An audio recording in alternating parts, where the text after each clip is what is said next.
du thésauriseur et du singe nomme accumulé. On sait que cette erreur va souvent jusqu'à la fureur. Celui-ci ne songeait que du cas épistole. Quand ses biens sont oisifs, je tiens qu'ils sont frivoles. Pour sûreté de son trésor, notre avare habitait un lieu dont Amphitrite défendait aux voleurs de toutes parts l'abord. Là, d'une volupté selon moi fort petite, et selon lui fort grande, il entassait toujours, il passait les nuits et les jours à compter, calculer, supputer sans relâche, calculant, supputant, comptant comme à la tâche, car il trouvait toujours du mécompte à son fait. Un gros singe plus sage, à mon sens, que son maître, jetait quelques doublons toujours par la fenêtre et rendait le compte imparfait, la chambre, bien cadenassée, permettait de laisser l'argent sur le comptoir.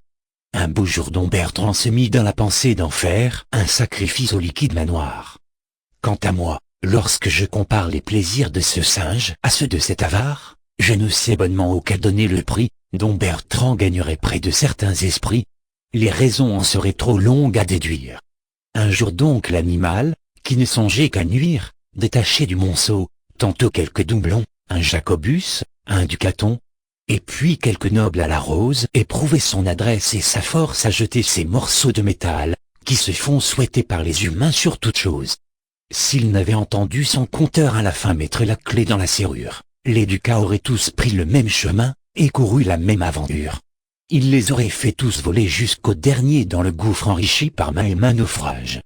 Dieu veuille préserver main et main financier, qui n'en fait pas meilleur usage.